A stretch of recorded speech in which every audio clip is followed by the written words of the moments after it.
வணக்கம் நண்பர்களே. மகாபாரதத்தில் சூதாட்டம் எனும் சூழ்ச்சி முடிந்து பாண்டவர்கள் வனவாசம் சென்ற பிறகு பானுமதி துரியோதனிடம் கேட்ட கேள்விகள். சகுனியால் பின்னப்பட்ட சூதாட்டம் எனும் சூழ்ச்சியால் பாண்டவர்கள் வனவாசம் சென்ற பிறகு துரியோதனன் தன்னுடைய அறைக்கு வந்தார். அப்போது பானுமதி இருட்டு அறையில் அமர்ந்து அழுதுட்டு இருந்தாங்க. அப்ப துரியோதனன் வருவதை பார்க்கிறாள். அப்ப பானுமதி கேட்ட கேள்விகள் என்ன, அதற்கு துரியோதனன் கூறிய பதில்களை பற்றி இந்த பதிவில் நாம் பார்க்கலாம். துரியோதனன் அறைக்குள் வந்தவுடனே பெரிய மெழுகுவர்த்தியை கையில் ஏந்தி இருட்டாகி உள்ள அறையில் ஒவ்வொரு மூலையிலும் விளக்கு ஏற்றி வெளிச்சம் கொடுத்தார். அன்றைக்கு துரியோதனன் மிகவும் சந்தோஷத்தில் இருந்தார். இருண்டிருக்கும் அறைதனில் ஒளியேற்றிட முடியும் ஐயனே, ஆனால் உங்கள் செயலால் இருண்டு போன என்னுடைய வாழ்க்கையில் இனி ஒளியேற்ற முடியுமா? சூதாட்டத்தில் அத்தனையும் இழந்து நிற்கதியாய் நின்ற யுதிஷ்டனின் மனைவியை வஸ்திரம் அகற்ற சொன்னவன் என் துரியோதனனாக இருக்க முடியாது. அன்புக்கு ஏங்கி தவித்து என் மடியில் படுத்து அழுத துரியோதனன் நீங்கள் இல்லை அப்படின்னு கத்தினாள் பானுமதி. இதையெல்லாம் காதில் வாங்காமல் பானுமதி பக்கத்தில் வந்து துரியோதனனின் இதயராணி இருட்டில் இருக்கிறார் என்றார்கள். அதனால் ஒளியேற்ற நானே வந்தேன். என் அன்பு தேவிக்கு ஏன் இந்த கலக்கம்? வழக்கமான வரவேற்புகளும் முத்தங்களும் தான் எங்கே? மார்பில் வந்து ஒட்டிக்கொள்ளும் என் அன்பு மனைவிக்கு என்ன ஆனது அப்படின்னு பானுமதியோட முகத்தை தொட்டு பார்க்கிறார் துரியோதனன்.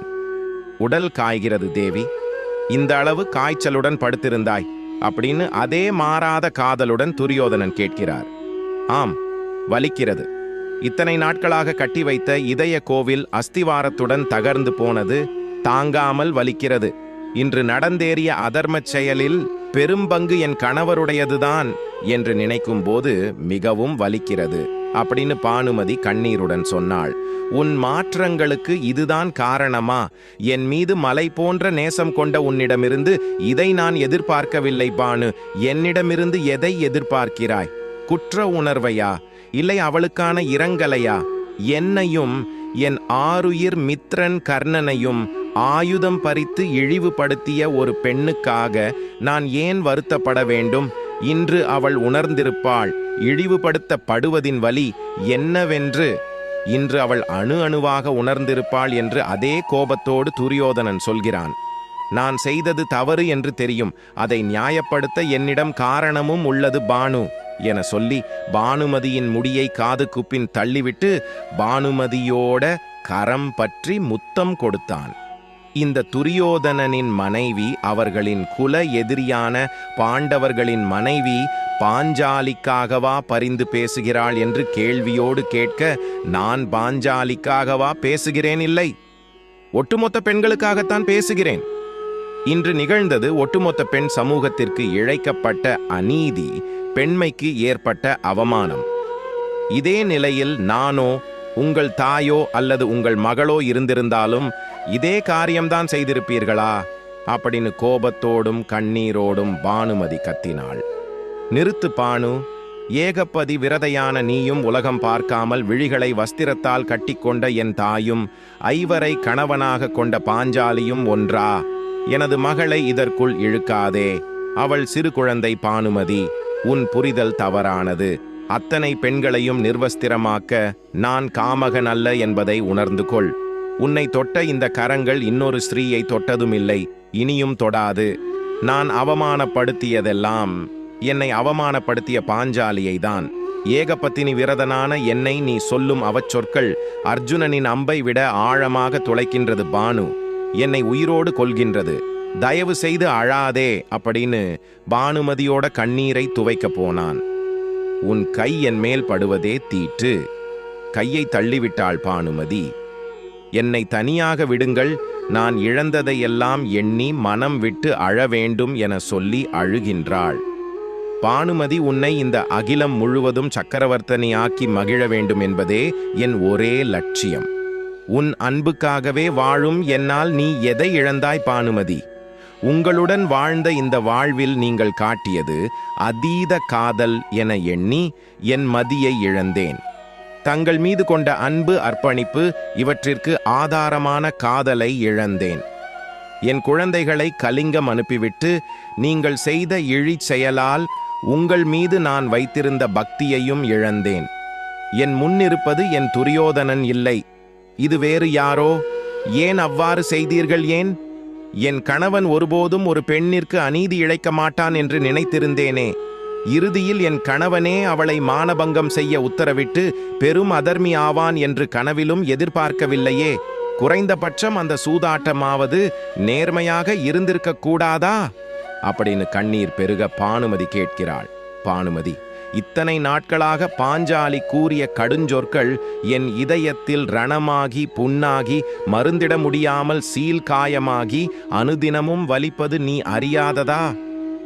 அதற்கு காதலெனும் மறந்திட்டதும் நீ அல்லவா? என் வலியை அவளுக்கும் உணர வைக்க முயன்றேன். அவளும் இன்று தக்க பாடம் படித்துக் கொண்டாள். உனக்கு ஒரு பெண்ணை, அதுவும் அவையோர் அனைவரின் முன்னிலையில் பகிரங்கமாக மானபங்கப்படுத்திய குற்ற உணர்வு என்பது சிறிதும் இல்லையா என பானுமதி கேட்கிறாள். ஏன்? எதற்காக குற்ற உணர்வு ஏற்பட வேண்டும்? இத்தனை வருடமாய் என் மனதின் வலியும் ரணமும் இன்றுதான் காணாமல் போனது. இன்று நடந்தது ஒரு ராஜதந்திர யுத்தியே. உரிமையில்லாத பாண்டவர்களிடமிருந்து என் உரிமையை மீட்டெடுக்க நானும் என் அன்பு மாமாவும் போட்ட சூது உபாயம்தான் இது. என்ன இது ராஜதந்திரமா? ஒரு பெண்ணை நிர்கதியாக்கி அவளை மானபங்கம் செய்வதுதான் உங்கள் ராஜதந்திரமா? இதனால் தாங்கள் அடைந்தது என்ன? சந்திரவம்சத்து குலத்தோன்றல் பிதாமகரின் சாபம் வாங்கியதுதான் மிச்சம். கதாயுதம் ஏந்தி போரிட்டு எதிரியை வெல்பவனே சிறந்த சத்திரியன் என கூறிய துரியோதனன் எங்கே? காந்தார அரசின் சூழ்ச்சிக்கு உதவும் நடமாடும் இன்னொரு பகடைக்காய்தான் நீங்கள் அப்படின்னு சொன்னாள். நான் சூழ்ச்சிக்கு உதவுபவன் என்றால் சூதாட்டத்திற்கு யுதிஷ்டன் ஏன் இணங்க வேண்டும்? எனில் அவனே இதற்கு முதன்மை சூத்திரதாரி. கட்டிய மனைவியை பணயம் வைத்து தோற்றவனும் அவனே. எனது மித்திரன் அங்கதேச அரசனை சுயம்வரத்தில் குலத்தால் தாழ்ந்தவன் என்று சொல்லி அவமதித்தவளை நான் பூஜிக்க வேண்டுமா? இத்தோடு என் மாமாவை பற்றி இழிவாக பேசுவதையும் நிறுத்திவிடு. எனக்கு உன் மீது காதல் இல்லாவிடில் இன்று நீ இருக்கும் இடம் இன்னொரு பெண்ணுக்கு சொந்தமாகியிருக்கும். என் பட்டத்து மகிழ்ச்சியாக இன்னொரு பெண் இருந்திருப்பாள் என்று துரியோதனன் சொல்கிறான். இதை கேட்ட பானுமதி, என்ன சொன்னீர்கள்? உங்கள் மாமாவுக்காக என்னை காதலித்தீர்களா? அப்படியெனில் என் மீது உங்களுக்கு காதல் இல்லையா? இந்த அஸ்தினாபுரம் யுவராஜனின் பட்டத்து மகிழ்ச்சி என்ற பட்டத்திற்காகவா உங்களை நான் காதலித்தேன் என்று கண்ணீர் வடிய கேட்டாள். இல்லை பானு என்று துரியோதனன் பானுமதி அணைக்க முற்பட்ட போது கைகூப்பி நின்றாள் பானுமதி. என்னை தொட வேண்டாம். பாஞ்சாலியிடம் மன்னிப்பு கேட்கும் அன்றுதான் என் மௌந்தவம் கலைத்து உங்களிடம் பேசுவேன் என்றாள் பானுமதி. அது நடக்கவே நடக்காது என்று கண்ணீருடன் துரியோதனன் அங்கிருந்து வெளியேறினான்.